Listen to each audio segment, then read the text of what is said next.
हर एक की अलग अलग माँ, और ये बार बार आप ही के साथ जन्म लेती, जहां जहां आप जन्म लेते हैं वहीं ये जन्म लेती। और ये जो कुंडलिनी है, इसको आप किसी भी तरह से छू नहीं सकते, किसी भी तरह से आप जागरूक नहीं कर सकते। आप सर के बल खड़े हो जाइए, पढ़िए, लिखिए, कुछ करिए, किसी से नहीं हो सकते। न योगे न सांख्ये न। सबसे अच्छे तो हमारे आदि शंकराचार्य थे, उन्होंने कह दिया कि योग और सांख्य से नीति माँ की कृपा से जागेगी, क्योंकि इसकी जो माँ है, जब तक वो नहीं आएगी संसार में तब तक ये जागती नहीं। कभी कभी निराकार में अर्थात माँ के प्रेम की वजह से कोई लोग पा लेते हैं और इसलिए वो निराकारी होते हैं। ज्यादातर निराकार की बात करते हैं।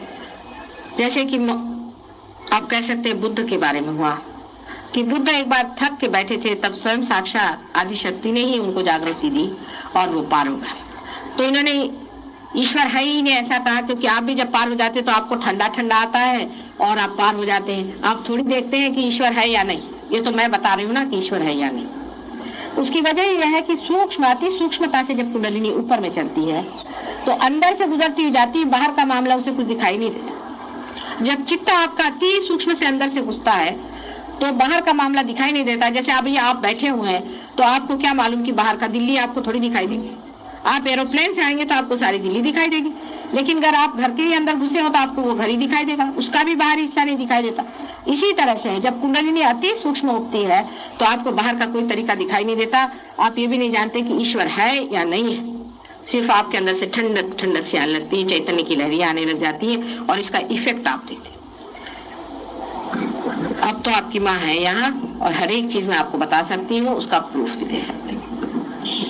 अब ये जो मूलाधार चक्र है, इसमें श्री गणेश ये बसते हैं। श्री गणेश का मतलब ये होता है कि एक प्रतीक है हमारे अंदर, एक सिंबल है। किस चीज का सिंबल है? इनोसेंस का, अबोधिता का, पवित्रता का। जब ये माँ ने सृष्टि बनाई पूरी, तो सृष्टि बनाने से पहले उसने संसार में पवित्रता भरी। कोई भी माँ होगी, उसका बच्चा पैदा होने वाला होगा तो पहले हर एक चीज में 1000 तरह की वो सफाई करेगी कि मेरे बच्चे को कहीं गंदगी न लग जाए। कैसी भी माँ हो, वो चाहे अनपढ़ हो, चाहे वो एक कुत्ती क्यों ना हो, चाहे वो कोई भी माँ हो, पहले अपने बच्चे के लिए साफ सुथरी जगह बना देगी कि मेरे बच्चे पे किसी का अटैक नहीं आ जाए। ये उसकी ममता की निशानी है। तो उसने श्री गणेश को बना करके यहाँ बिठा दिया, पवित्रता को उसने बिठा दिया दरवाजे के ऊपर में। और जो लोग कहते हैं कि सेक्स से कुंडलिनी जागृत होती है, वो अपने माँ के साथ सेक्स करने को कह रहे हैं। कम से कम हिंदुस्तानी होकर के इसको समझो, अंग्रेज तो समझ नहीं सकते, उनको कोई माँ बहन ही नहीं गधों।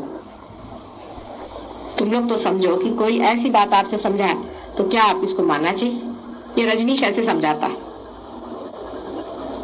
उसको कहो अपनी माँ के साथ रहे, हम लोगों को ऐसी गंदी बातें करने की जरूरत नहीं। कितना बड़ा राक्षस है आप समझ लो। तो कि कुंडलिनी की जागृति जो आदमी कहता है कि सेक्स से होती है, कुछ भी नहीं होता। जब आदमी इस तरह के गलत काम करता है, कोई भी आदमी जो बहुत विषयी होता है और जो जीवन को, जिसने अपनी कोई इज्जत दुनिया में नहीं की हुई, जिसने बड़े गंदे कर्म किए हैं और वो कुंडलिनी की बातें करने लग जाता है, तब गणेश जी उस पर बिगड़ते हैं और तब वो नाचना शुरू करता है, एकदम चीखना शुरू करता है, बीच में ही उठेगी, एकदम से आफत मचाएगा। ये कुंडलिनी में गड़बड़ करने से होता है। जो सच चरित्र है उसमें कभी कुंडलिनी ऐसा काम नहीं करेगी। कुंडलिनी स्वयं कुछ नहीं करती हो तो माँ ही तुम्हारी है, वो तो तुम्हारे वरदान के लिए, तुम्हारे पुनर्जन्म के लिए वो ऐसा नहीं कार्य करती।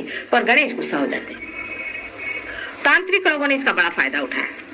हालांकि ये मैं कहूंगी कि कभी भी माँ बच्चे की पूरी गलती कभी नहीं कहने वाली। इसी वजह से वो शायद माँ कभी ये नहीं कहती कि कंप्लीटली कंडेम्ड माँ का स्वभाव होता है। मैं ये कहूंगी कि शुरू में जो गलती हुई होगी, हो सकता है, मैं अपने स्वभाव के अनुसार कहती हूँ, हो सकता है कि मनुष्य ने अपने मूलाधार चक्र पे गणेश जी को देखा होगा, सिर्फ उसकी सूंडी देखी होगी, तो सोचा होगा कि यही कुंडलिनी है और इसीलिए उन्होंने गड़बड़ करी। हो सकता है। इसलिए बेसिकली पहले ही शुरू से ही बुनियादी तौर पे मनुष्य को कंडेम नहीं किया जाता। लेकिन जब उन्होंने देखा कि इस तरह से काम करने से हमारे अंदर कुछ कुछ अजीब अजीब सिद्धियां आ जाती, तो उन्होंने सोचा कि यही शक्ति हो सकती है। अब सिद्धियां कैसी आती है? आप जब कोई से भी चक्र पे, विशेषकर इस चक्र पे गलत काम करते हैं। जैसे कि समझ लीजिए